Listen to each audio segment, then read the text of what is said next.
What's up, everybody? BigSweetC here with you. Got a great new episode. This is episode number 3 of the Another Gamer Dad podcast, hosted by yours truly, BigSweetC. We've got a great episode today. We're talking about a few things. I got a little life change coming up that I want to tell you guys about that I'm very excited for. I want to talk about the Final Fantasy VII Rebirth demo. I want to talk about a great Lions season and who I think is going to win this year's Super Bowl. We're going to finish off in the movie segment with who I think is going to win best picture of the year at the Academy Awards. And while I haven't actually seen any of those films, I think I have a pretty good idea who's going to win, and I'll explain to that and why. So let's just jump right into it. The big life change that we are talking about is it's been pretty much official now for a couple of weeks, but it's official now. My wife, my son, and I, we're going to move back to Vegas. For any of you guys who don't know, my wife and I met here in LA, and I was out here working in the movie industry, TV industry, whatever you want to call it. It's the same thing. But I was working on a couple of TV shows when we met out here, and that's when I lost my job. Luckily, her father had a house in Vegas that he was renting out. The people were moving out, so he needed somebody to take care of the house. So we moved to Vegas for a couple of years to take care of that house. Well, we decided to move back to LA so she could be closer to her family. Her mom was struggling with some health issues. Now that is all resolved, it is time for us as a family to decide what we want to do with the rest of our lives. And as much as I love LA, and I can't tell you how true this is, Los Angeles is, now I haven't been to a lot of places around the world, but there's not a place like LA. There's a lot that come close, but I really like LA a lot. I love the culture out here. I love the environment, the weather. We've had some rain the last couple of days, but we basically get about 5 days of rain every year. So now that that's done, it's going to be clear skies and 80 to 90 degrees every day for the rest of the year. And I do love it out here. And but it's it's just too expensive. People are and you see it, all these big names. Tesla left California. Joe Rogan left California. I know a lot of really famous actors that, even though they work here in LA, they actually live somewhere else. Robert Redford, for instance, lives in Utah. And so, it's just kind of one of those things where it's kind of run its course. And if my wife and I want to look into buying a house of our own, we have to open up our options. So Vegas is pretty close. It's only about 4 hours away, 3.5 if you're my wife driving. I love her to death. I love you, babe. That's why I let you drive.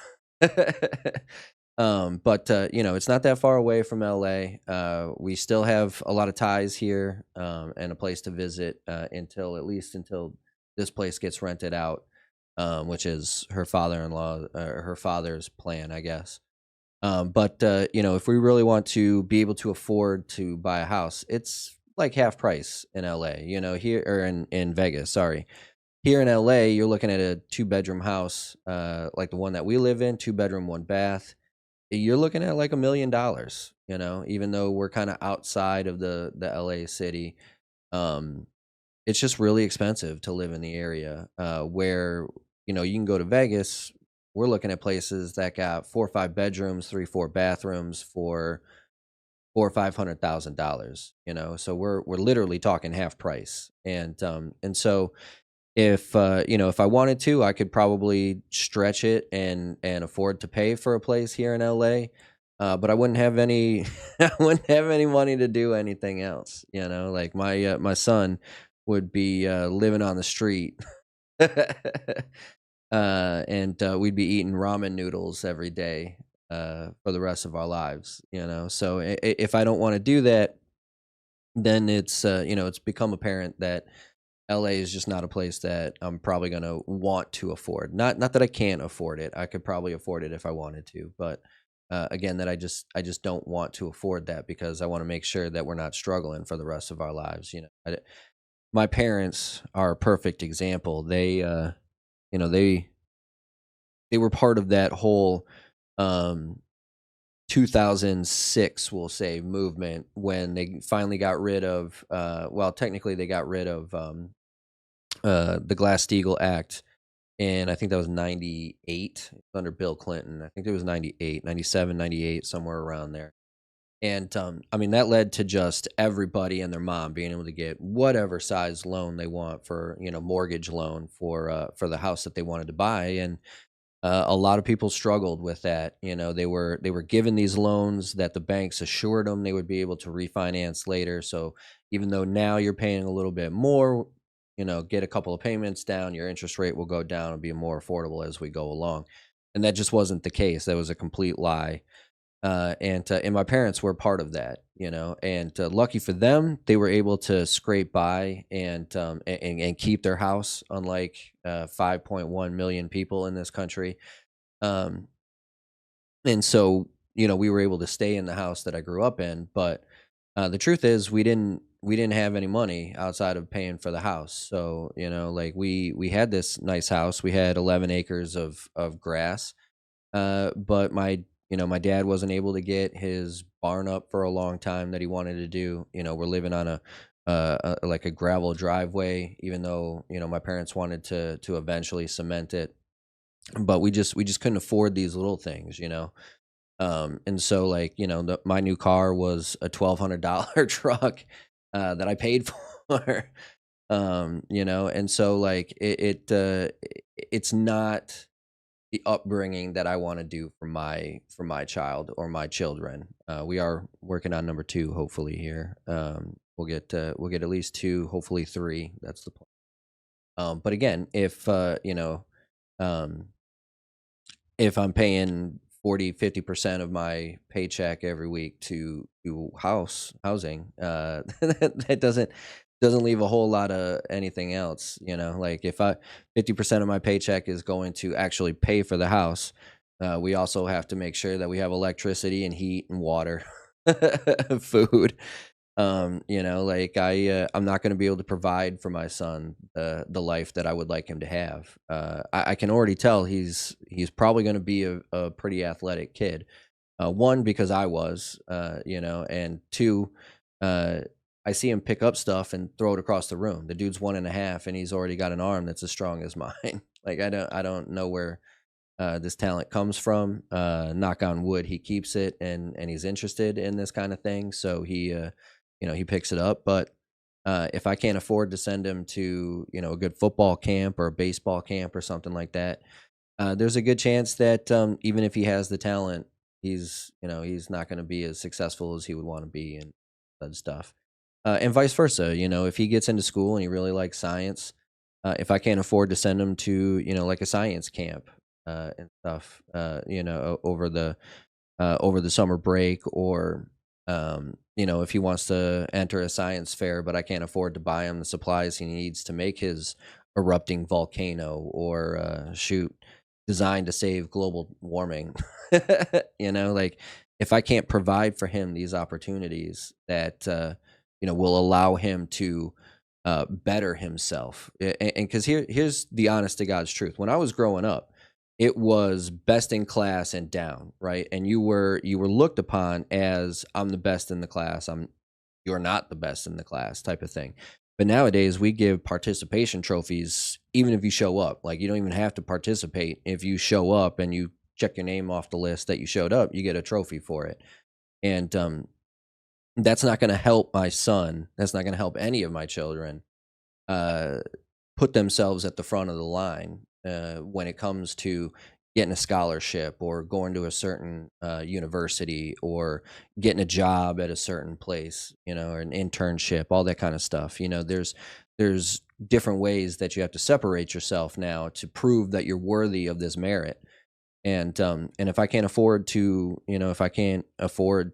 give him those opportunities, uh, then I'm not doing my job as a father. Like, that's I can't bring another life into this world and then just expect them to make it on their own. That's not how life works. I wish somebody would have told me that when I was still in the womb of my mom and dad. Maybe they would have fought a little harder to get a better place. But they liked the area. The house that I grew up in was a fine house. Like, it wasn't garbage or anything like that.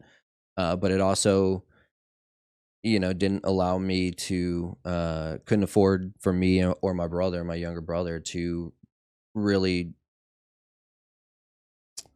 really become the best at what we wanted to be the best at, if that makes any sense. And I don't want to put my children in that same situation. So we are moving to Vegas. It's a crazy feeling now that it's kind of official. It'll be at the end of this month. It's February. This will probably come out February 10th, February 11th, something like that. Probably, hopefully February 10th before the Super Bowl. But we'll be fully moving over there at the end of the month, so roughly around March 3rd or 4th, because technically, I work in a I work in an industry that goes by weeks, so the week just happens to end on March 2nd. And then, speaking of my son, he's got his 18-month checkup on the 4th, so we'll probably stay through that, and then we'll move over on like the 5th or something. Um, but it's crazy to say this because it kind of feels like the end of the chapter. When we first moved from Los Angeles to Vegas, I always knew we were going to move back at some point. Now, granted, I wasn't expecting to move back because of family health issues, but I had a pretty good feeling that my wife and I were always going to move back to LA just to see if we could, rekindle what we had here. I have a lot of friends here. At least I thought I had a lot of friends here. Turns out, maybe I wasn't as good a friend as I thought I was, because when it came down to looking for work and stuff when I came back, or even shoot a board game night at a friend's house, I didn't get a lot of phone calls. didn't get a lot of return calls, I can promise you that. So maybe, I even though I feel like this is probably the end of my life in LA, I'm actually a lot more optimistic about it, even though it feels weird to say that, because since the end of high school, I always thought that I was gonna move to LA and just live the rest of my life here, working in the movie industry, and it just, unfortunately, life takes you in different directions. So I'm looking at this as a positive, though. So even though it's probably the end of my run in Los Angeles, Vegas is a very upcoming place. All sorts of stuff. They just had a football team. The Raiders moved from Oakland to Vegas. Speaking of Oakland, the athletics baseball team is moving to Vegas. We're gonna most likely be one of the four cities that get one of the expanded basketball teams, NBA teams. We've got all sorts of crazy venues and stuff being built here every day. We just had F1 racing. The Sphere has just been opened up, and a couple of new hotels and stuff, casinos. So it is a growing and up and coming place. It's a lot like LA would have been had I been able to move to LA in, say, the 80s. Obviously, I'm not buying a house in LA at the age of 2 or 3, but for example, this is, had we gotten in before everything kind of, hit the fan. This is kind of how Vegas is now. So there's a lot of opportunity. And I'm thinking of this as not the end of a previous chapter, but the beginning of a new. And so I'm hoping moving to Vegas permanently. One of the reasons why I, opted to get a job at Best Buy when I originally moved to Vegas was simply because we didn't think we were going to be there for that long. And granted, we were there for a little bit longer than we thought. We were there for, I think, 2 or 3 years. So even though we were there for a little bit longer than we had originally intended, we knew it wasn't a permanent move. And so, I was like, I'll just, work at Best Buy for a little while, year or two or whatever, and then we'll move back and I'll get back into doing what I was doing before. Lo and behold, we're moving back to Vegas. I'm probably going to end my job with Better Purchase, and this is going to give me an opportunity, I think, a very good opportunity to do a couple of things. One, improve the podcast and our live streams. Right now, I'm kind of in a smaller room, and while the room in Vegas probably isn't going to be much bigger, I at least have an idea of what like the layout should be. So as you can see right now, like to the left of me is all the consoles and stuff like that.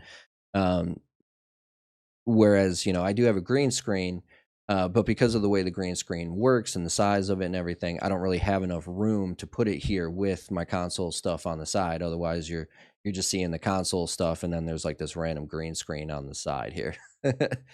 um, and so I'll be able to relay out the place a little bit better, hopefully, so we can make it a little fancier for the podcast and for the live streams and stuff like that. And I'm also gonna update my, I'm probably gonna update my LinkedIn page. I haven't done that in freaking years, but I have contacts out there now. That people that work in live. I almost said live TV, but it's not just live TV. They do live events, I should say. They do music festivals and stuff like that. And so I have contacts out there now, and if I can update my LinkedIn page, hopefully get back into doing what I was doing before, editing and stuff like that. It'll give me an opportunity to get back to what I originally wanted to do, which would be very cool. Uh, because I do generally miss creating that kind of content. I had a friend, old friend of the stream, still friend now. I don't want to say he's an old friend, but he's been with me for a long time. Violence is needed.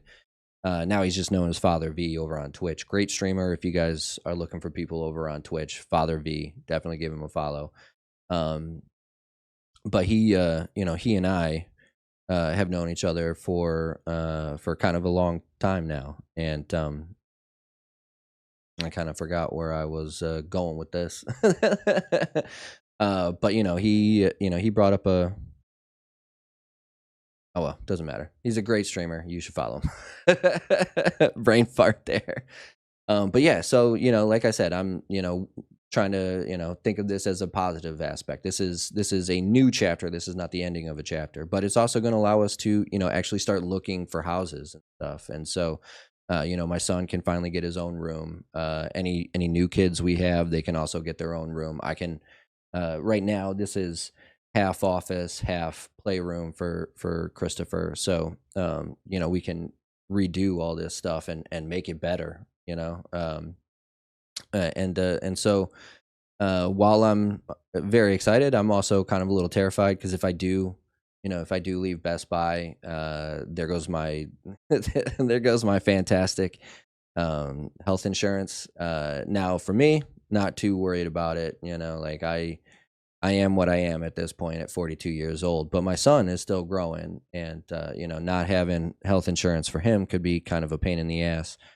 But there's that Cobra stuff, Obamacare, if you want to call that insurance.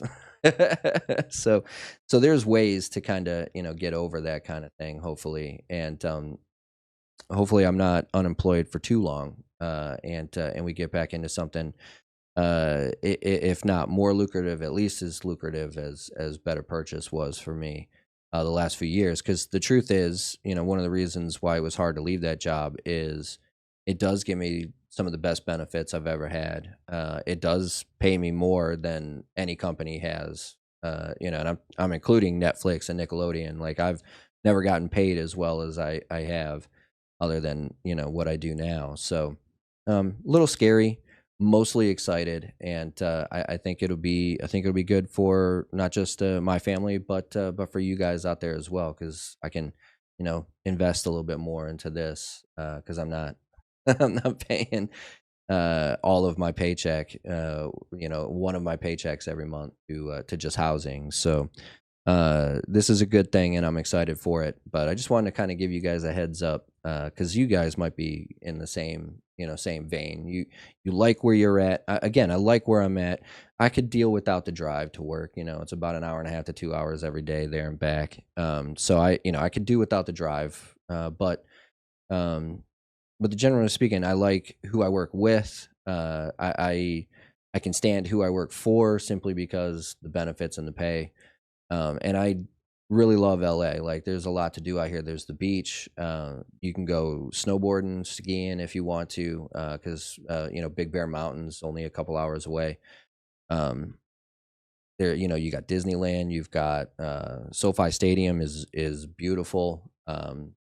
And it's like the epicenter of Hollywood, and that's kind of always been my passion, since since I saw Indiana Jones and The Last Crusade when I was like 7.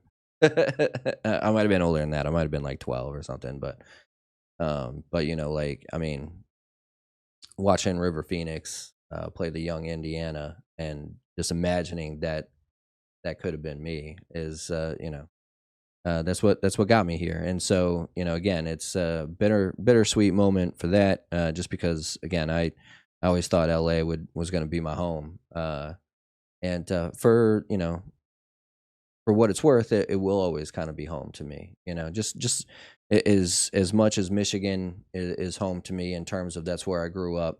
LA is really where I discovered myself, and I know that's, you know, kind of a stupid term to say nowadays. Oh, he discovered himself, but the truth is, like when I was in Michigan, I was, you know, hanging out with the same people all the time. I didn't really like open my world to new adventures that much. And so when I moved out to LA, I knew a few people back from school, but the truth, I didn't have any friends, or like I didn't have any family. I shouldn't say I didn't have any friends. Like I said, I had a couple of friends. Luckily, I had one friend that was willing to let me live at his place for the first month I was out there, so I could find a place of my own. But I didn't have any family to fall back to. You know, like if it was one of those things where I couldn't find a place to live or I couldn't find a job, it was back to Michigan, back to, you know, living in boondocks with no internet. uh, and um, and so like I really figured out who I was as a person, or who I wanted to be as as an adult, and not just a kid moving out to LA pursuing a dream, you know. And so it will always hold a place in my heart, as a home in terms of that. And now we're turning the page. This is act, we'll say, I mean, technically I guess it would be act 3, but I don't want to think of this as, you know, like the end. I'm not dying anytime soon, knock on wood. But you know, this is the next chapter in life. And so, you know, we're gonna move forward and see what happens. And yeah, I mean, we'll see what happens. Again, I'm thinking of this as a positive thing. I've always wanted to own my own house. It's, you know, been something that's been on my bucket list since a long time. It's just it's kind of strange still that it's going to be in Vegas and not Los. But hey, you know, dreams change. It's a weird thing to say, and this, you know, maybe this is something that you guys have struggled with, where you're so you like where again, you like where you live, you can get by with your job, but maybe it's not like what your actual dream was. And you know, as I grew through life, my dream kind of changed a little bit. You know, like it went from wanting to be River Phoenix as the young Indiana in the Last Crusade to, you know, being a Christopher Nolan director of The Dark Knight, uh, to, you know, now I want to be the best father that I can be to my children, and I want to be the best husband that I can be to my wife, because they've changed my life for the better, 100%. And I've said this multiple times. Like before I met my wife, you know, I wasn't eating well, I wasn't sleeping well, I was just kind of living a single male life, and you know, I was able to do it because I was a fairly healthy kid who, you know, exercised a lot, but it wasn't a very healthy way to live. And my wife came into my life and changed all that and made me a better person. And so now my dream is to take care of them, because I feel like I owe not just I love them to death, right? But you know, I also feel like I owe her for helping me through a period of my life that wasn't very bright. So this will be a good thing, and look forward to better streams, better live streams, better podcasts, in terms of the move. So I'm looking forward to it. We have our first commercial break. Getting a little sip of coffee. Again, if you guys are, or if you know any coffee manufacturers, makers, and you want some promo on the podcast, do your boy a favor and hit the sponsorship. Drop me a line and become a sponsor of the Another Gamer Dad podcast. Ooh, all right, we're a little bit over time, but I think the rest of them we'll see. And so we'll move right into our gaming segment. This one I've actually kind of wanted to talk about for a little while when it was announced, but I wanted to play it first. And the reason I'm even talking about it now is because it's kind of curious as to why Final Fantasy VII Rebirth has a demo coming out now. But before we get to that, uh, I do want to say originally I wasn't going to play the demo. I mean, we're so close. We're 2 weeks out. I guess we're about 21 days, about 21 days. When this releases, it'll probably be 19, 20 days before the before it really drops. And so I wasn't originally going to play it because it from what I understood and from what I saw about it, it was actually part of the game. And this is one of the ones that this is kind of what I wanted to talk about, like when Square Enix has done it both ways. And so when you have a demo like this, generally speaking, you're doing one of two things, or maybe both at the same time. One is kind of a beta just to see if the game can handle stuff, or if random people tend to find little bugs here and there that they can fix up before the final release. But you're also trying to like garner hype for it, and the truth is, I don't think you really need much more hype for this game, because the demo. Now, if you do, the demo is fantastic. I highly recommend you check out this demo if you're on the fence whether you're going to get this game or not, because the demo was fucking great. The gameplay is better, the graphics are better, and in every general sense, this is a better part of the story than remake was. Now, I'm not saying that remake wasn't a vital part. That's the beginning. That's Act One of the three. Excuse me, of the 3-act play. And it generally sets up who the characters are and what the scenario is. But the meat and potatoes of the Final Fantasy VII story is what's going to be in Rebirth, is what it seems like. Now, I'm predicting that we probably get as far as maybe Rocket Town. We get introduced to Cid. Now, I've been told that Cid been told. I've read that Cid and Vincent Valentine are both going to be in the game. But they're going to be a lot like Red 13 was in Remake, where they're side characters that fight along with you, but you don't actually get to control them. And so that kind of makes me think that we might get to the part. And spoiler alert for anybody who hasn't played Final Fantasy VII. I doubt there's any of you guys listening to this that haven't. But I'm assuming we go from leaving Midgar, so we have the calm flashback scene, reintroduction to who Sephiroth is and his ties back to Cloud, and then we go through up until Rocket Town, and we'll probably end when we take back the tiny Bronco from Palmer, and it gets shot down, and it becomes our little little motorboat thingy that we have for a while. Some people seem to think that we'll get as far as the Aerith moment, but I don't know. I don't think we get that far, to be honest with you. I think we probably stop at Rocket Town, and then the third one will be the trip into the Temple of the Ancients and to the end. But I could be wrong. Maybe this is going to be a lot bigger than I thought.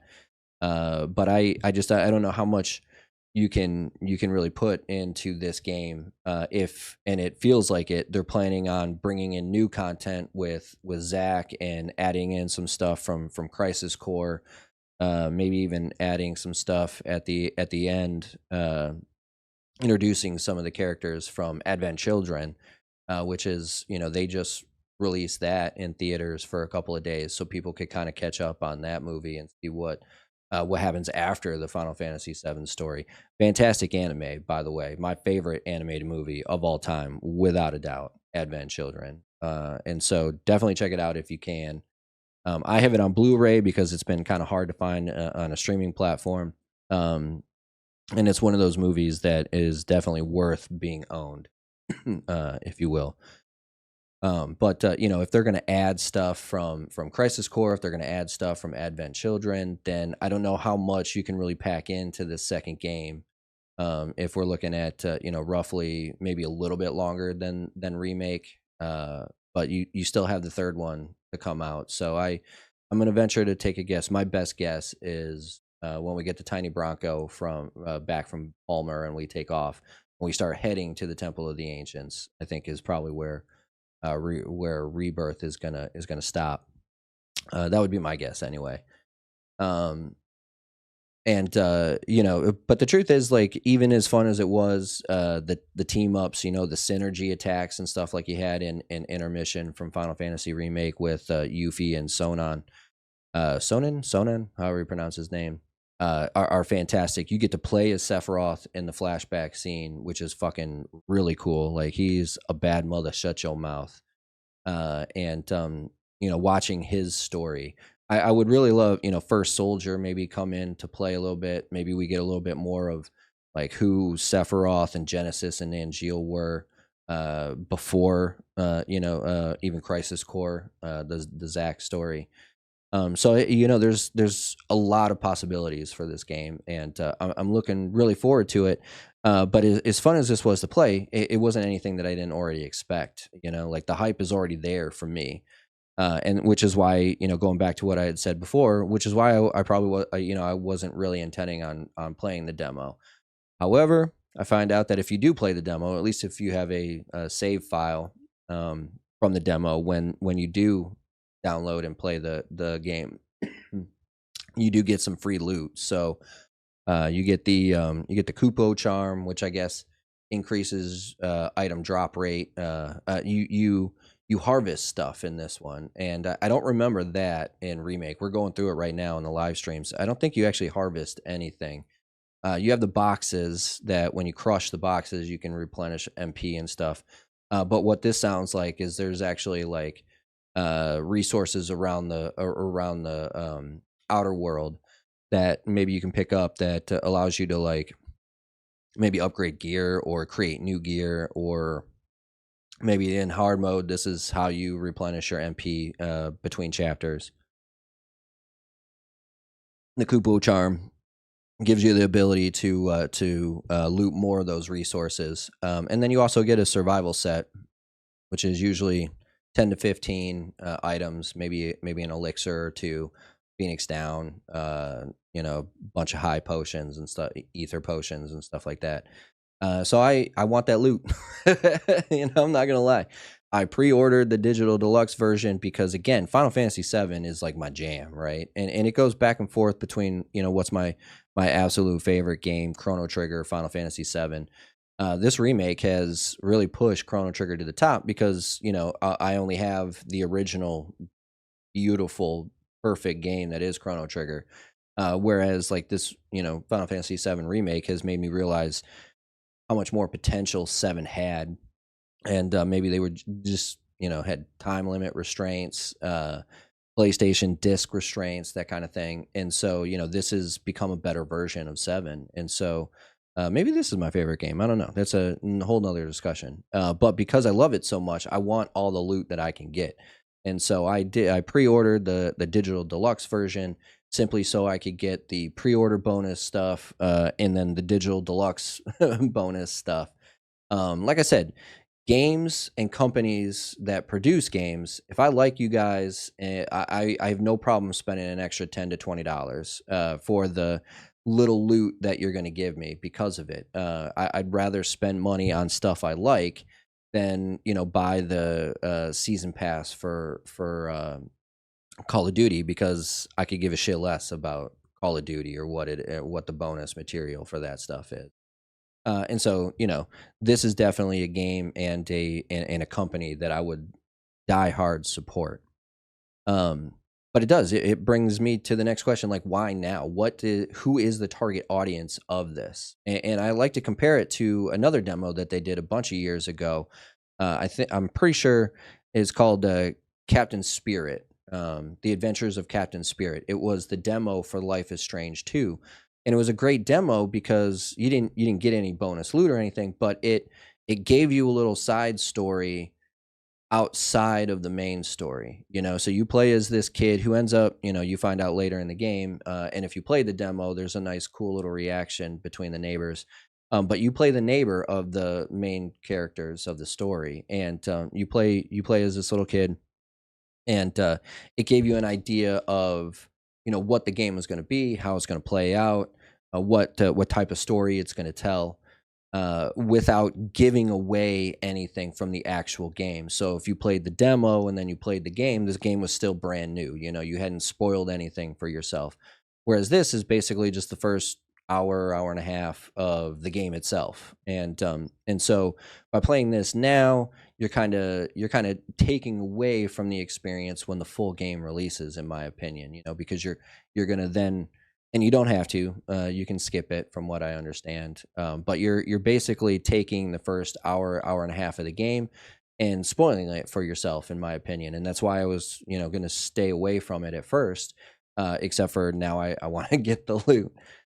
So why now? I mean, there's plenty of hype behind it.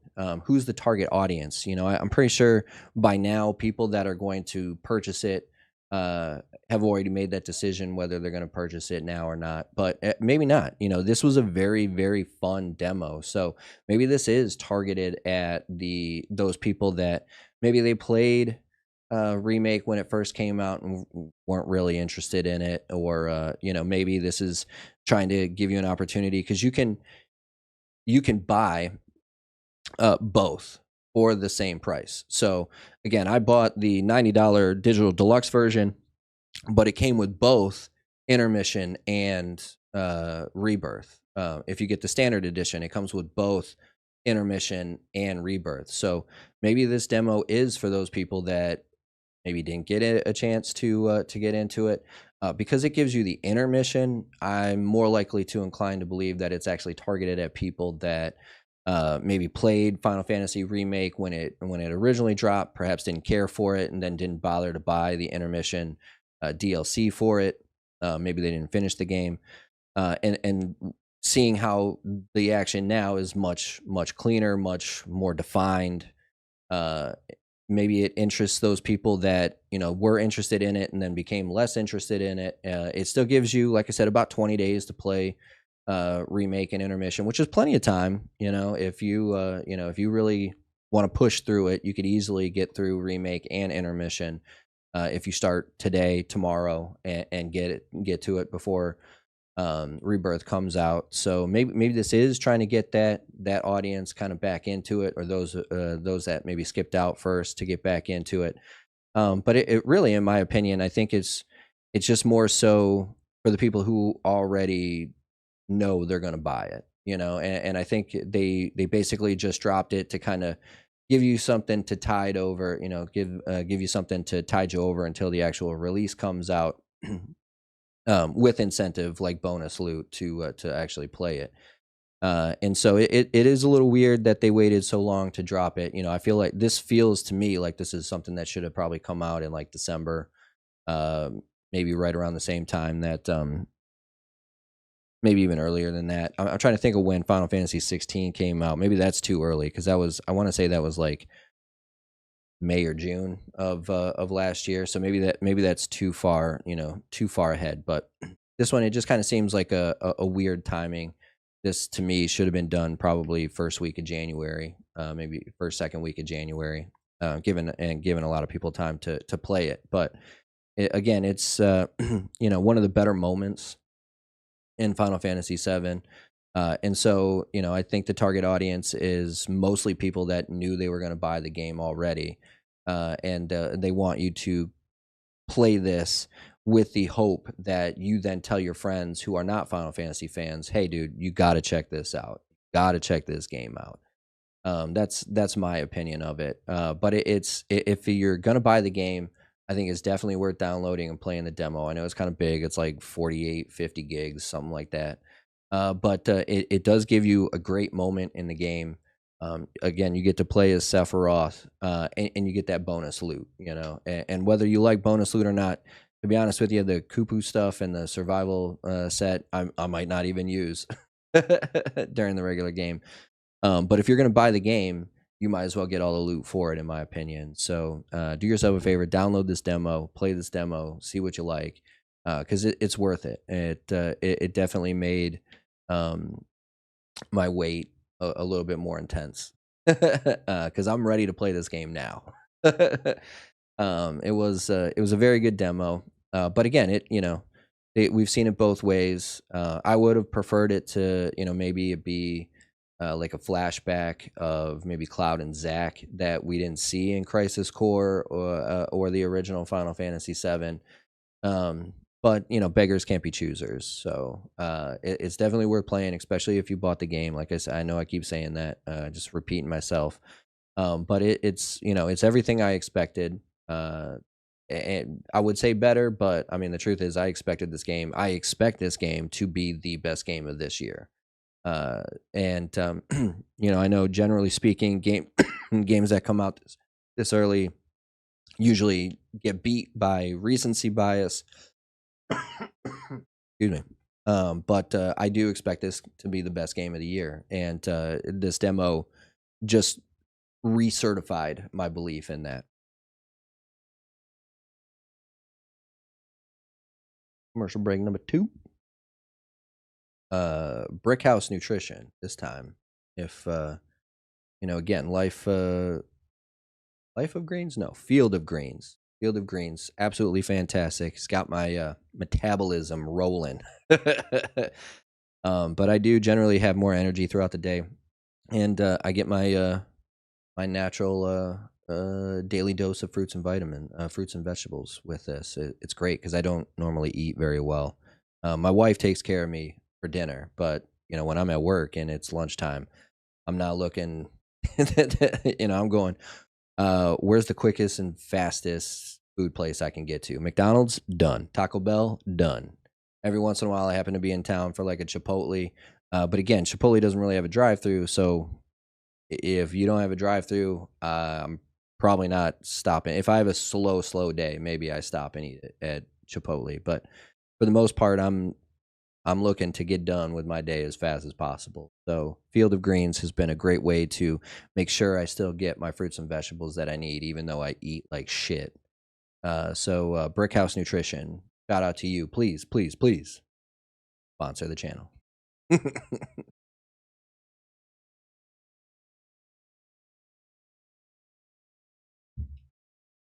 All right.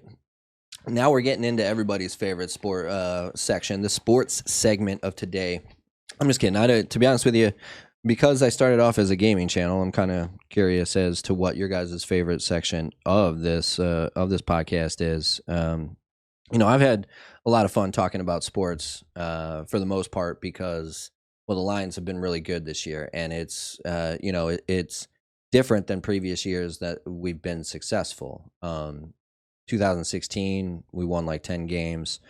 While when Jim Caldwell was our coach, he was our coach for 3 seasons, I believe, and we made it to the postseason twice. So it's not like we haven't had regular seasons of success, but there was something different about this year. And looking back on it now, I think a lot of it was we weren't reliant on our couple of superstars that we have to put up 40-50 points a game every week. Like it was a lot of fun watching Matthew Stafford throw deep bombs to Calvin Johnson and him going up in between 3-4 people and making this amazing catch. But it's not a very sustainable way to be successful. Like you have to be able to sustain drives. You have to be able to stop the other team from scoring. And this year, specifically the last 3 years, Brad Holmes, our GM, has done an absolutely fantastic job drafting. And so what makes me more excited about this season and going forward is I actually feel like we have a core of players that are going to not just be here through their rookie contracts, but generally seem like they want to stay in Detroit and play for Dan Campbell and Brad Holmes. And so for the first time in probably my lifetime, I actually have hope for the future that this is not a one-off. We made it to the NFC Championship and then we go back to being the same old Lions. Like, I don't think we're that. I think we're the brand new Lions, and we were 30 minutes away from our first Super Bowl. And it's got me absolutely hyped. Now, I know Dan Campbell had his his little press conference and said this might have been our only shot. But he went on to continue what I believe. No, it's not going to be our only shot. It's going to be harder because people aren't going to brush us off. It used to be, the Green Bay Packers or the Minnesota Vikings or the Chicago Bears or the San Francisco 49ers or the Dallas Cowboys or the Philadelphia Eagles or the whoever's. You would see Detroit Lions on your weekly schedule, and you would just assume that was going to be a W. And it's not going to be that way anymore. People are going to take us serious. They're going to be mad that they lost to the Detroit Lions, who have been historically bad. And they're going to come at us with their best. So like Dan Campbell said, it's going to be twice as hard to make it to this spot now, because we're not waiting on your front porch anymore. You're coming to us. And that is a totally different position that we have ever been in my whole life as a Lions fan. And I'm excited to see how we respond to that kind of adversity. Because it's adversity. We were able to retain Ben Johnson and Aaron Glenn, our two coordinators, and so we're running it back. Ben Johnson, he's got to do something about the third quarter. We come out in the third quarter and we are just ass on offense. The defense, I've been one of those guys that starting in about week 2 of last week, I've said that Aaron Glenn is probably taking us as far as he can, and it's time to move on. And while I'm a big fan of continuity, I generally do believe that it's probably time to move on from Aaron Glenn if he can't do two things. One, we get absolutely destroyed by even slightly mobile quarterbacks. What really killed us in the second half, probably more than anything, well, we'll go over that. There was the second half came out. They get the ball first. We're up 17. They get the ball first. They go down the field. We stop them, but they're able to kick a field goal. And now all of a sudden it's a 14-point game as opposed to a 17.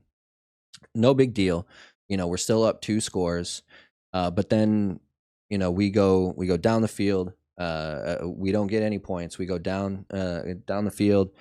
We're ended up, forced to punt because we can't get inside within field goal range, and they get the ball back, and then all of a sudden they hit this prayer deep ball that should have been a dead spot interception, right? Vildnor, however you pronounce his name, lets the ball hit him in the face mask, and a great play by Brandon Ayuk, fantastic receiver.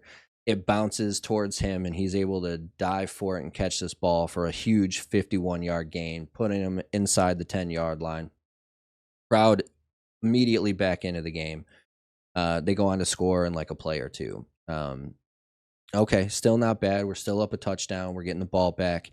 But then we turn around, and on the very first offensive play, Jahmyr Gibbs, who hasn't dropped the ball all season, little miscue between him and Jared Goff. He never gets control of the ball on the handoff, puts the ball on the ground. They recover it inside the 25-yard line, and they go in to tie the game up immediately. And now it's completely different. Completely different situation. We're up 17. Now all of a sudden we're tied. But we've had, we get the ball back. We're driving down the field. We decide to go for it on 4th and 3.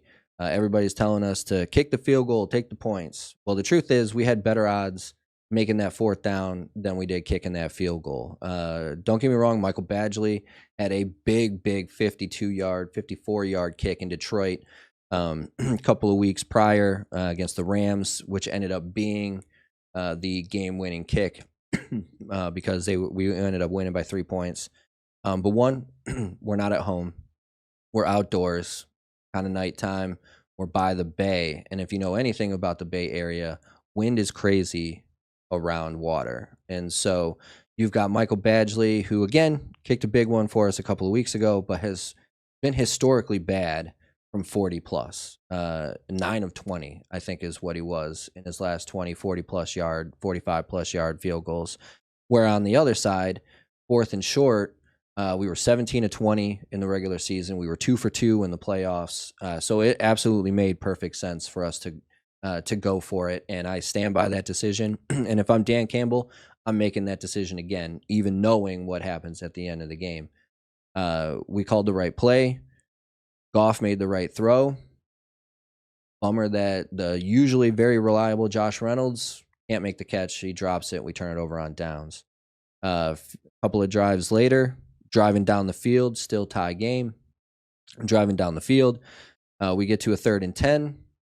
Goff hits, again, the usually very reliable Josh Reynolds in the numbers, and he's already planning on making the turn to try and grab more yards, and drops the ball, and we're forced to punt. And those 4 plays right there, the Ayuk should have been interception, ends up being a catch. Putting the ball on the ground by Jahmyr Gibbs, and the 2 drops by Josh Reynolds. Those, in my opinion, end up being the decisions in the game. If we make any of those plays, we get that interception. We don't fumble. We catch one or both of those passes. I'm pretty sure the Lions go on to win that game, and we're playing Sunday instead of the San Francisco 49ers. But it's over and done with. It's time to look forward to the future. We've got a great core of players, and we're only going to get better because Brad Holmes has proved that he's, if not the best, one of the top 2-3 drafters in the NFL. I consider him the best because what he's been able to do with, again, a historically bad franchise. I remember the Matt Millen era. We grabbed 3 wide receivers in the top 5 3 years in a row.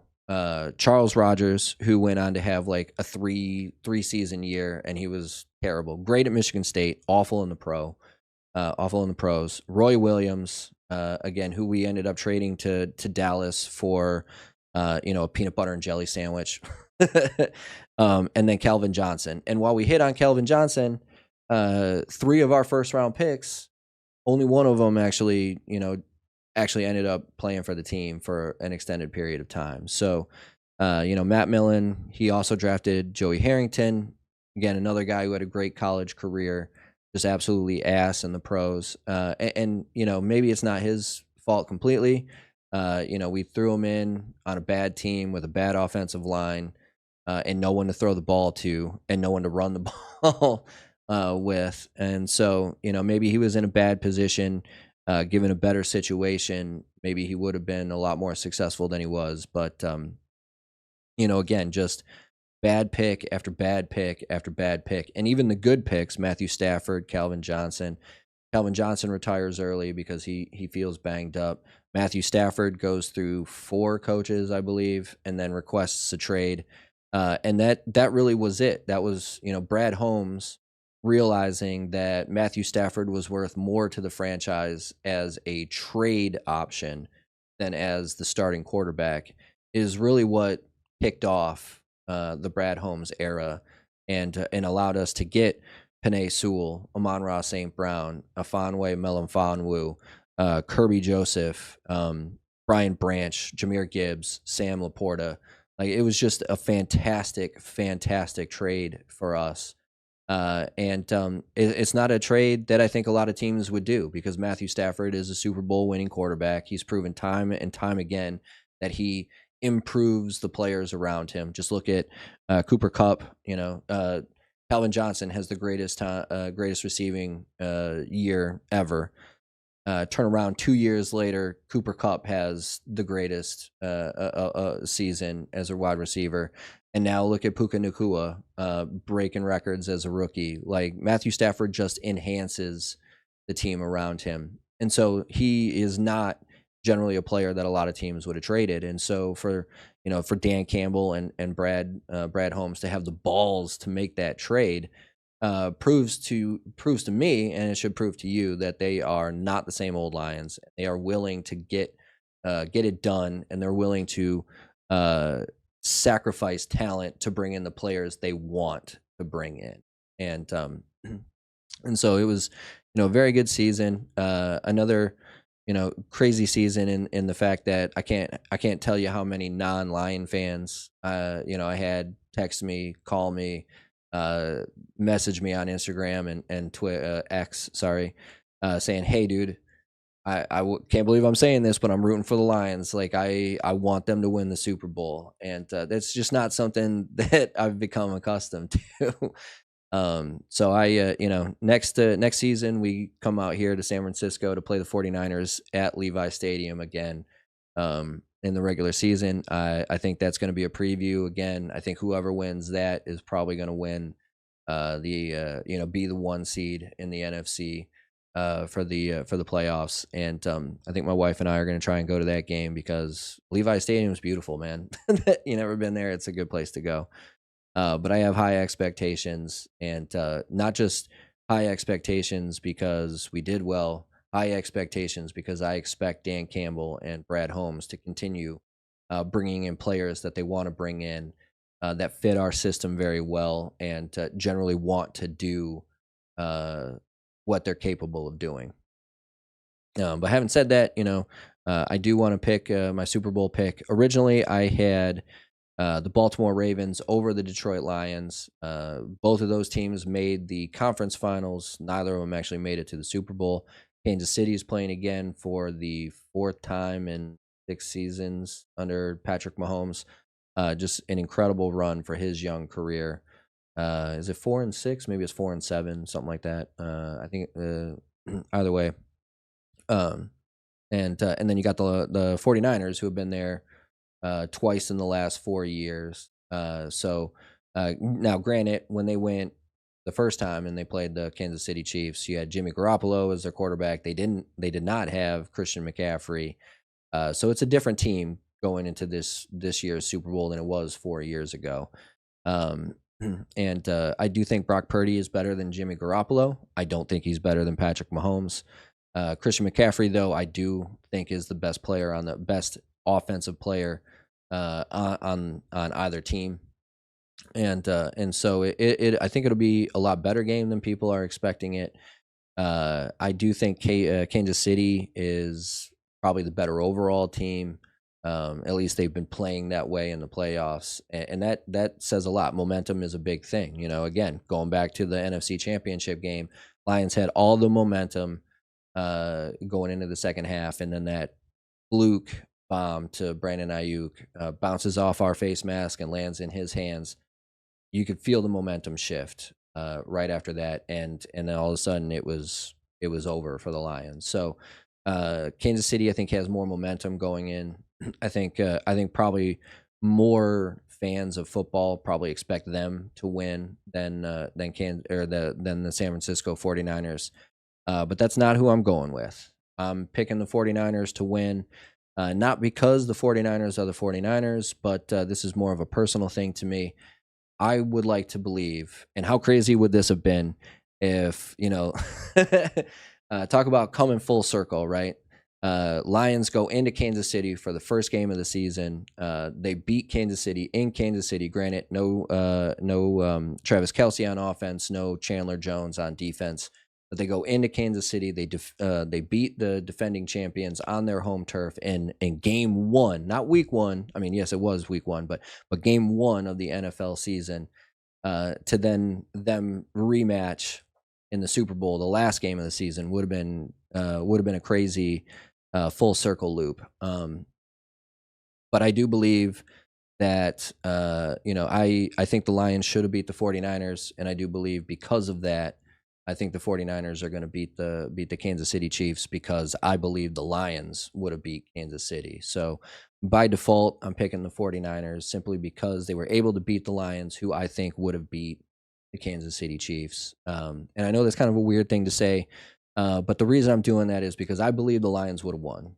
And since it's not them representing the NFC, I'm going with the 49ers because that should be the Lions. I think it's going to be a good game. I don't think it's going to be like I don't think it's going to be like 54-51 or anything like that. I think it'll probably be 28-24, maybe 27-21, something like that. But I do think the 49ers are going to get it done. And Kyle Shanahan's going to pick up his first Super Bowl victory, even though he has been to multiple Super Bowls in his career. He should have had one against the Patriots when he was the offensive coordinator for the Atlanta Falcons, but they they gave up a 28-3 lead in the second half. So not as bad as the Lions against the 49ers. But that's who I'm going to roll with. I'm going to go with the 49ers simply because I'm really actually just picking the Lions to win the Super Bowl.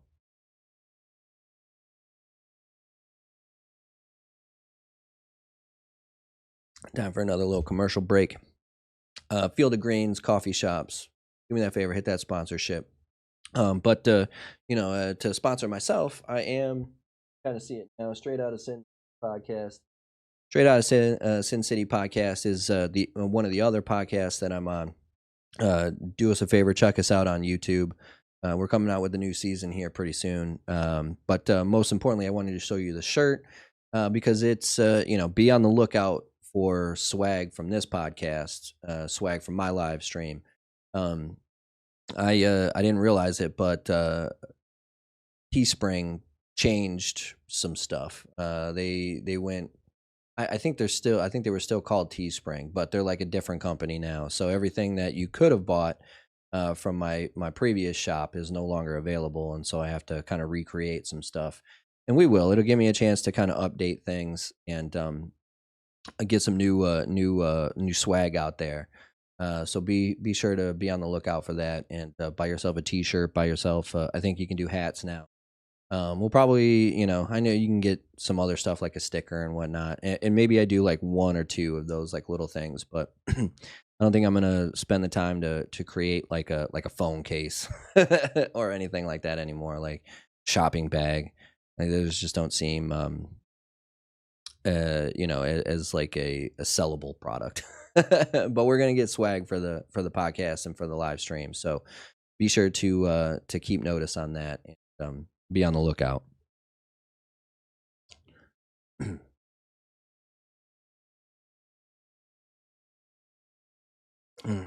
green.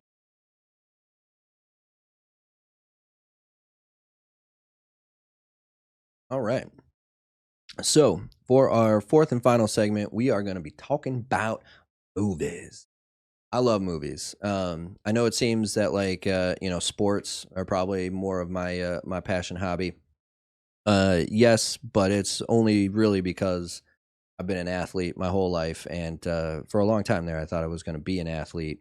But movies are really, really my thing. Like I was saying earlier in the podcast, I grew up thinking I was going to be the next River Phoenix for a long time, and then that I was going to be the next Martin Scorsese.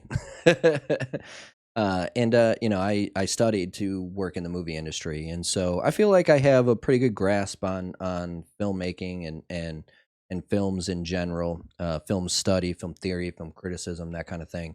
And so I want to talk about the Academy Awards. They're coming up. I think they're March 10th, 3/10, I believe, is when the actual award show is. So you still got a little while. But I want to make my pick now before I forget. And I also kind of wanted to talk about, there was a little bit of controversy with the movie Barbie. But first and foremost, you guys know, anybody who's followed me for any period of time, you guys know how I feel about award shows in general. Like they're not really there to award the best film. They're not really there to award the best game. They're there to push product, right? They're basically really fancy ways for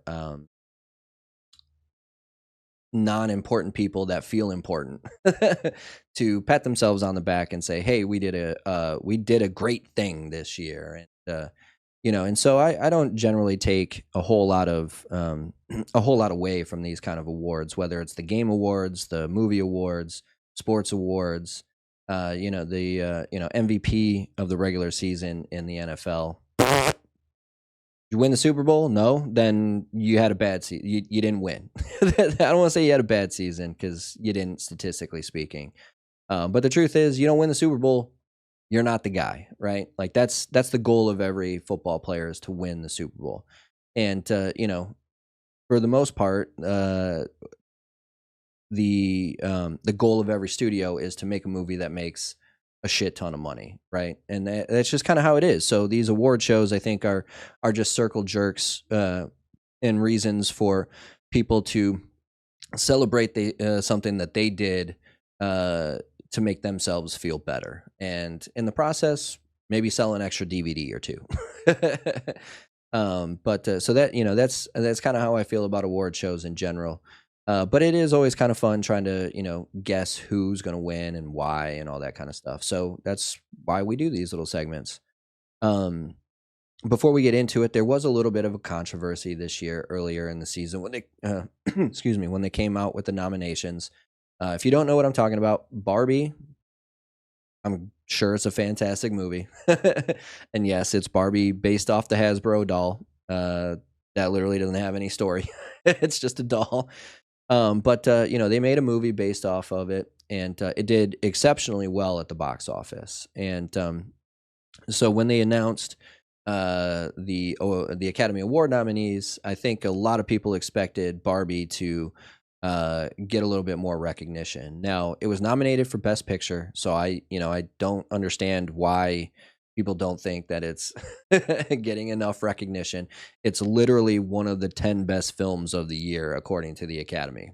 I mean, how much more recognition you need than that is beyond me. But there's a different narrative to it. Critics out there are like, well, the fact that you didn't nominate Margot Robbie for Best Actress, the fact that you didn't nominate Glenda Gerwig, or shoot, I forgot her name, the director of the movie, for Best Director, shows that Hollywood is still a male-oriented hierarchy, and it's run by men, and they can't stand to see a woman be successful, and they don't want the patriarchy to celebrate a movie that's about breaking down that patriarchy. Now the truth is, none of that is true.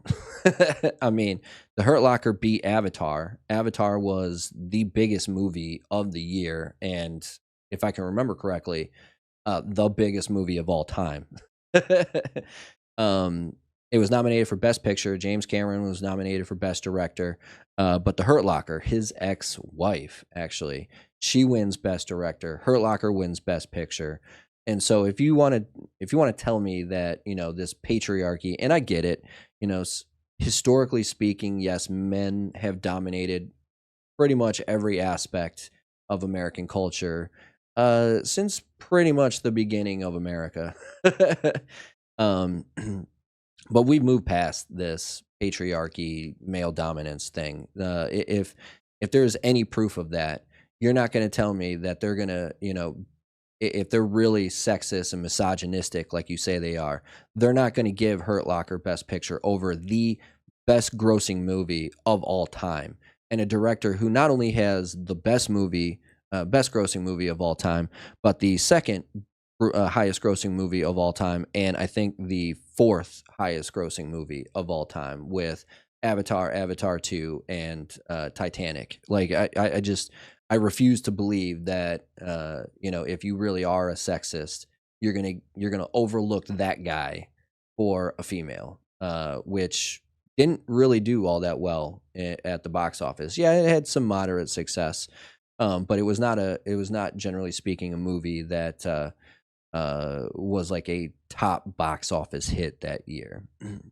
And so this whole idea of patriarchy being the establishment, and them trying to hold down Greta Gerwig, Greta Gerwig, that's her name. And not celebrate women being women is beyond me. It's this whole narrative, this whole like equity over equality bullshit narrative that that we've been bombarded with in the last few years, because the truth is they don't have anything else to do other than tell you that the reason women aren't winning is because of misogyny or sexism or patriarchy or whatever.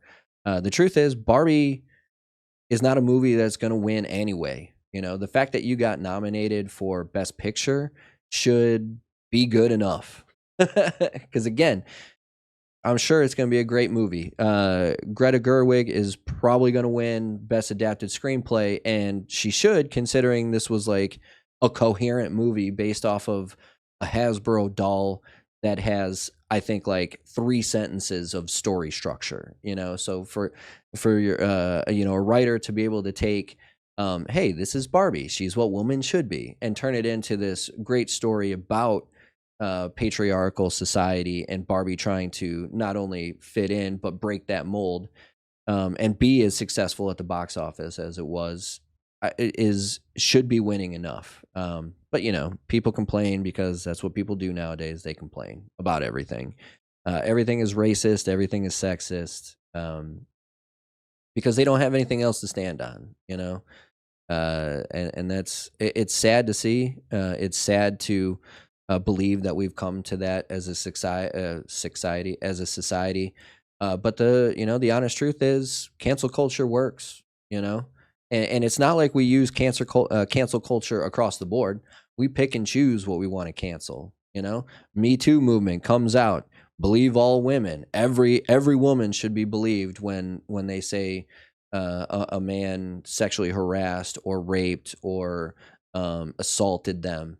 And then Joe Biden becomes the presidential nominee, and Me Too movement just quietly brushes itself off to the side, and you never hear from him again. So it's this picking and choosing that devalue these arguments. And this is a different conversation for a different side, but I did want to bring this up because of the recent Barbie controversy. But the fact that it was nominated for Best Picture, it should be good enough. It reminds me a lot of The Dark Knight. Speaking of reasons why we have 10 Best Pictures now as opposed to 5, because every other category is still 5, except for I think foreign film. I think is only 3. So it's not like they expanded every category to 10 movies. Only Best Picture is for 10. Is 10 nominees. And they did that specifically because of The Dark Knight, which is ironic because Oppenheimer was also nominated. Oppenheimer is directed by Christopher Nolan, who also directed The Dark Knight. But the success of The Dark Knight, the fact that they were able to take a superhero movie and make it an Academy Award winning, Heath Ledger won for best supporting actor, and I think it won like maybe costuming and visual effects and stuff like that. But for them to take this very successful superhero movie and make it look like it should be nominated for Best Picture, caused the Academy Awards to realize, hey, we need to start nominating some of these movies that we're obviously not going to pick, but have a right to be up here. And so, if that doesn't happen, Barbie's not nominated for Best Picture. They're not going to make the top 5. It's just not within the Academy to give it to a movie like Barbie to win Best Picture. And it makes sense because, again, it's a movie based off a doll, a toy doll, and so whereas The Dark Knight, yeah, it's based off of a comic book or whatever. That wasn't going to win Best Picture either. I hate to be the bearer of bad news, but that wasn't going to be Best Picture either. And The Dark Knight, I don't even have to see Barbie to tell you that The Dark Knight is infinitely better than Barbie in terms of like start to finish movie. But they have a historic criteria that they have pretty much stuck to since the beginning of the Academy Awards, which I think was 1945, up until today. There's been very specific things. You want to win Best Actress? Got to show your boobs, Halle Berry, perfect example. I don't think anybody looks at Halle Berry and goes, man, she is one of the greatest actresses of all time. But she decides to, get naked for Monsters Ball. Monsters Ball being a type of movie that would get nominated, and she wins, and the clip they chose, make me feel good, make me feel good. Like, what the fuck are you doing? You won because you showed your tits. Sorry to Halle Berry to ruin, rain on your parade, but you decided to show your tits, and a little bit of it is the fact that you're black and you decided to show your tits. And so it was twofold for the Academy. 1, you fit the criteria. 2, they got to award the first black woman ever with Best Actress or Best, I think she was supporting actor. And so you got 2 birds with 1 stone with that one. But I doubt anybody is saying, "Oh man, she's one of the greatest actresses of all time," because she's not. She's just not. I like her. I got nothing against Halle Berry. If I see her in a movie, it's not like I'm gonna be like, "Oh, Halle Berry's in that movie. Fuck that shit. I'm not watching that." But she's not somebody like, she's not Meryl Streep. It's not like, well, I mean, The Devil Wears Prada doesn't really seem like a good movie, but Meryl Streep is in it, so I mean, she brings legitimacy. Like it's just she's just not that. And that's okay because again, this might be sexist and misogynistic, but I don't think a lot of movies look for good actresses. I just don't. I think they look for hot actresses that they can then put in a movie and do a well enough job that it considers, that they're considered actresses. Uh, because I mean, how many ugly dudes do you see? How many Steve Buscemi's out there? Steve Buscemi. You got Paul Giamatti. You got. I'm trying to think of some other kind of ugly men that are leading characters in movies. How many not very pretty or super attractive women are leading movies, right? How many times do you see a woman lead that's not Jennifer Lopez or Halle Berry or Margot Robbie? You don't. You don't. Even the side characters, like you don't see a whole lot of. I guess Melissa McCarthy could be the only one, but I haven't even heard her name in like 2-3 years. So, and the movies she does don't do very well. So there's a couple out there that are, and yes, I'm calling Melissa McCarthy ugly. I didn't call her fat. I called her ugly. And she's not funny either, but that's again a whole different story. But they're not looking for the best actress. They're looking for the hottest actress that they can get in a role that they think they'll be okay in. Now, having said that, turn around and look at like Emma Stone in Poor Things, where you have an attractive actress who's made to look not attractive. She gets nominated. Obviously, again, that fits the criteria. If you're willing to ugly yourself up, Charlize Theron in Monster. If you're willing to ugly yourself up, even though you're a pretty actress, they're willing to give you an award for that. Because it's again, you're outside the comfort zone of Hollywood film. And this is just not what Barbie was. Margot Robbie is a beautiful actress. She played a beautiful character, and her whole thing is to be hot. Sorry to be honest with you. And so I'm not surprised that she wasn't nominated for Best Actress. I'm not surprised that Greta Gerwig was not nominated for Best Director, because Barbie's not going to win. It's not a movie that they're going to pick. Now, excuse me. Maybe if there's this crazy sex scene in the middle of the movie where all of a sudden it's like this patriarchy needs to die movie, and then it turns into a porno with Ryan Gosling and Margot Robbie, maybe there's a chance. But it's not, it's not a movie that's going to get nominated. It's not a movie that's going to win. The fact that it got nominated, you should be happy with, because they're recognizing the success that the movie had, even though it's not good enough to win Best Picture. Again, historic female nudity. But more importantly, when it comes to Best Picture, you've got biopics always do very well. World War II Holocaust films always do very well. Bradley Cooper nominated for Maestro, which was also nominated for Best Picture. Bradley Cooper is probably going to win Best Actor because it's like his 5th or 6th time that he's been nominated for Best Actor. So he's got historical record going for him, and so he's probably going to win that category. But you have a biopic that also happens to take place during World War II, and Oppenheimer, with a director that has been nominated 3 times.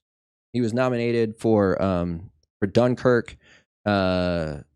Okay, so he was not nominated Best Director for Inception, but Inception was nominated for Best Picture. So, he's been nominated, I think, 3 times for director. Dunkirk, Oppenheimer, obviously, and I'm struggling to think of what the other one was. But this is at least his 2nd time for Best Director, but I'm pretty sure 3rd. But he's been nominated for other stuff too, like adapted screenplay several times, original screenplay once for Inception. He's been nominated for director, best picture, and so I think it's pretty obvious that Oppenheimer is going to win this year for best picture. Because it's a biopic, takes place during World War II. You have a famous director. Cillian Murphy finally gets nominated for Best Actor. And it's got a sex scene in it, So bing, bang, boom. Your historic criteria all checked off. Ching, ching, ching. And so it totally makes sense that this is going to be the pick for Movie of the Year. Now, Killers of the Flower Moon has a pretty good say in it. You've got Again, haven't seen any of these movies, so I don't know if there's any female nudity in that movie, but it's slightly based off a true story, so to speak. It talks about it's a very sensitive time period for America when we're talking about white colonizers coming in and raping and pillaging the Native American land. It's got a famous director who's been nominated a bunch of times, even won once. It's got a very famous actor who's been nominated a bunch of times and actually won once, maybe twice. I think he's only won the one time. So that and it's been nominated for a bunch of awards. So that one has a chance. I would say that's probably going to be the runner-up, that or Maestro. But I don't see in any historic criteria way that the Academy is not going to pick Oppenheimer to win Best Picture. It's going to be, I believe, Christopher Nolan's first win as director, first win as Best Picture. Again, I think Bradley Cooper wins for Maestro because he's been nominated 5 times, whereas Cillian Murphy, this is his first nomination, and while it's probably well-deserved, he's probably deserved nominations previously and didn't get them. I just don't see him winning over Bradley Cooper. But I mean, I really think this comes down to 2 movies. I think this comes down to Oppenheimer and Killers of the Flower Moon. Because of the topic of the movie, biopic, World War II, I'm gonna give it to Oppenheimer. I think Oppenheimer is going to be the winner here. You heard it here first. It just makes sense, historically speaking, what the Academy has looked for in movies that it's nominated. There's that running joke. You want to get an Academy Award, play a biopic, show your boobs. Do something with World War II. And that's how it's been since the beginning of the Academy. And whether you want to say it's because Hollywood's run by Jews, who knows? But that's historically speaking, biopic, World War II, famous director, actor, sex scenes. That's gotten you the nomination and has put you over the top to get the win. So I'm picking Oppenheimer to win. Again, haven't seen any of these movies. This is all going based on what I know of the Academy. Total shot in the dark, other than historically speaking. But I like Christopher Nolan. I like Cillian Murphy, and I want to see them be successful. So I think Oppenheimer is going to win Best Picture. You heard it here first. We'll do one last commercial break. Why not?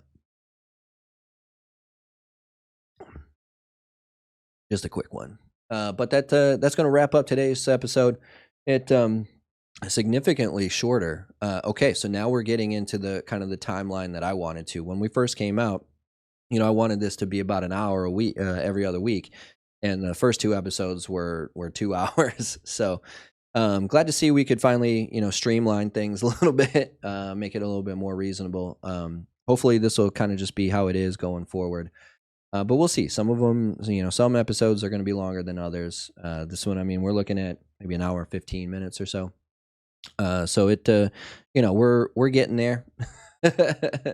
We're getting there. But it was, I really like this episode. We got to talk about the Final Fantasy VII demo. We got to talk about the Great Lion season.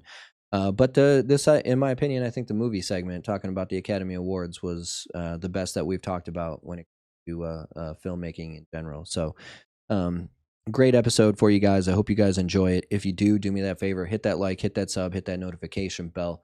drop down in the description box, click those links to become part of the Discord. Follow me over on Instagram and X. I will give you a heads up.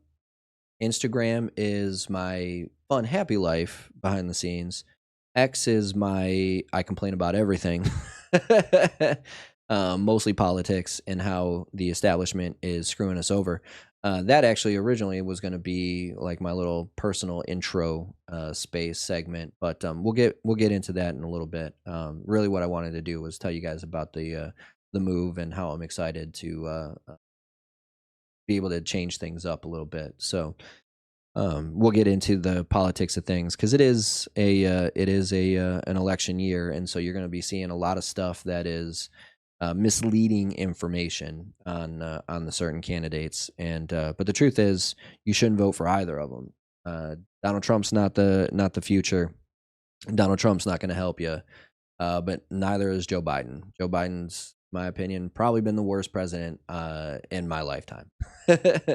And we're not just talking about on a mental cognitive level, but it's never have I seen the country more divided.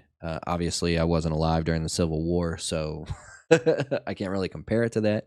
But never have I seen the country more divided. Never have I seen the country in such a paralyzed state when it comes to financial economic gains. We spent 3, 4, 5, 6, 7 years trying to get the minimum wage increased, and while some companies have raised wages, the inflation in this country has doubled any wage increase that you might have received. So you're still at a net negative since Biden took over. And you're going to hear a lot of stuff about how the economy is doing great, how Biden is the leader of the future, how he's going to bring this country together, and all this fucking bullshit that's not going to happen. That's untrue. And so, I kind of just want to navigate you guys through that kind of thing, but we'll get into that a little bit later. We got plenty of stuff to come out to talk to. I was going to use some of this sports segment to go over my other fantasy sports, basketball and hockey we got going on right now. But we'll do that in the next one because we're a little over halfway through both of those seasons. I think I've made the playoffs in the basketball league. I'm on the verge of making the playoffs in our hockey league. So perhaps the next time we'll have made both, and we'll be able to talk about all that stuff. So that'll probably be our next sports segment, unless something crazy happens in football. But with the Super Bowl coming up, I don't think much is going to happen until March, at least, with the draft, April with the draft, whenever it happens to be, which happens to be in Detroit. We'll talk about that. But again, thank you guys so much for sticking by me and listening to this podcast. I know I just grabbed. Oh, you couldn't see it, so never mind. Thank you guys so much. If you have made it this far, check out the other two. I know they're a little bit longer, but I think this is a great podcast, and I know I'm tooting my own horn, but I think a lot of podcasts, there's quiet moments in it because you don't really know what you're talking about, or they just talk about random stuff. I just talk about random stuff too, but being a solo podcast, I think the entertainment keeps a rolling. Toot toot. Either way, one more time, thank you guys so much for coming by and sticking with me and listening to this. If you have listened to, if you have stuck through it, be sure to become part of the Sweetness family. Hit that like button, hit that sub button, and that notification bell. The notification bell is important for the live streams because while the days are generally set, Saturday, Sunday, Mondays, the times might not. I can start anywhere between like 6 p.m. and 2 a.m. in the morning. So be sure to hit the notification bell so you actually know when I do drop a new video or go live. Or you can also, again, join the Discord, follow me over on Instagram, follow me over on X, and you'll get notified for the live streams and any other videos that I might drop or shorts and stuff like that at the same time. So either way, that's going to do it for this one. BigSweetC, that's me. Wishing YouTube, that's you. Wonderful day, night, morning, afternoon, evening, whatever time of day it might be. As long as you're watching, I'm wishing you a wonderful watching time. Sweetness, signing off. Peace.